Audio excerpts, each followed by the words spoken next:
sexual, horror o droga na hindi angkop sa mga bata. Tila blessings in disguise nga ang naganap dito kay Jenny.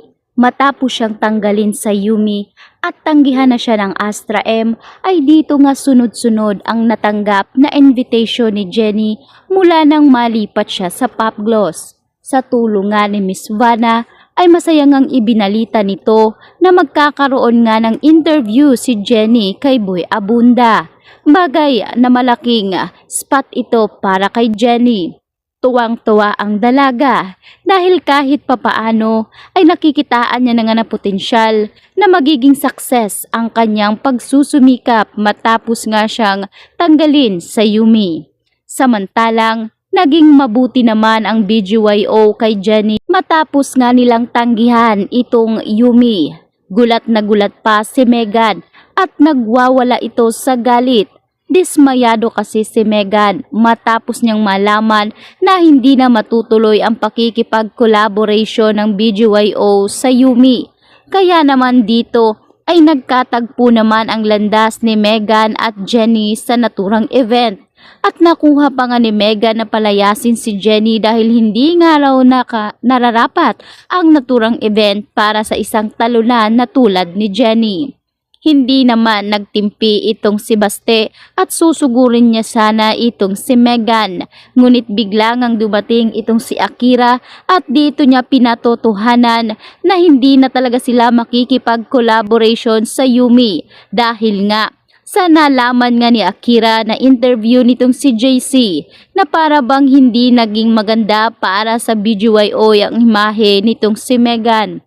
Kaya sa pagkakataong ito ay dito na nga pinaalis ni Baste itong si Megan at sinabing hindi siya nababagay sa naturang event.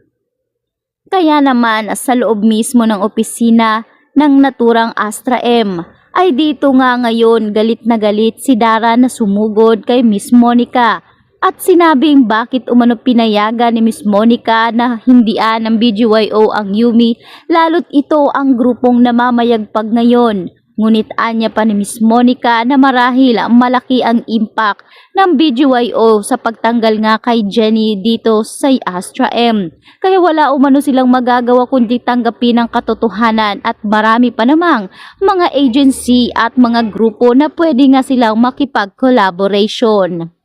Kaya naman sa puntong ito ay hindi nga titigil si Dara hanggat hindi niya mapapataob si Jenny. Sapagkat dahil sa lihim ni Dara ay tuluyan kayang mabibisto ang malagim na sikreto nito. Sapagkat sa pagdating ni Freddy sa Pilipinas ay dito nga tuwang-tuwa pa si Miss Vanna na ipakilala ang kanyang asawa kay Jenny bilang napakalaking producer na gagawa nga ng solo album nitong si Jenny. Laking pasasalamat nitong si Jenny, subalit ito pa yata ang magiging daan para malaman ni Miss Vanna ang tunay na pagkatao ng kanyang asawa. Dahil kararating lamang nito galing Pinas ay nagdesisyon na itong si Freddy na makipagkita kay Dara. Na pinayagan naman ni Dara na magkaroon sila muli ng komunikasyon. Mahabang panahon ang pakikipagrelasyon ni Dara at hindi ito alam ni Miss Vanna. Kaya sa puntong ito ay biglang tumawag itong si Freddy kay Dara habang nasa opisina ito at narinig na ito ni Minchi. Kaya nagulat tuloy si Minchi kung bakit namumutla itong si Dara. Kaya naman sana umano ay walang bahong itinatago si Dara dahil kung magkakataon ay siguradong lalagapak ito kasama ng kanyang anak. Kaya natakot tuloy si Dara sa mga banta ni Minchi. Dahil baka matulad si Dara kay Minchi na hindi talaga makabangon. At ang masakit pa dito ay madadamay pa ni Dara ang kanyang anak na si Megan.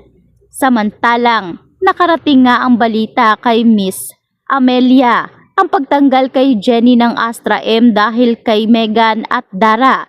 Kaya agad ngang lumuwas ng probinsya itong si Miss Amelia para balitaan ang nangyari. Hindi nga nagkamali si Miss Amelia dahil totoo pala ang kanyang nasagap na balita. Sa ngayon ay humihingi nga ng pasensya si Miss Amelia dahil sa inasal ng kanyang apong si Megan. Ganun pa man ay anya ni Minchi na tapos na napabagsakin ni Dara at Megan ang kanyang anak. Subalit pinapatunayan pa rin ni Jenny na hanggang ngayon ay hindi niya susukuan ang kanyang mga pangarap. Marami pa rin mga tao umano ang naniniwala kay Jenny at yun ang dapat makita ng lahat. Kaya ngayon tahimik na nakikipagsabayan sa pangarap si Jenny para maabot niya isa-isa ang kanyang mga pangarap.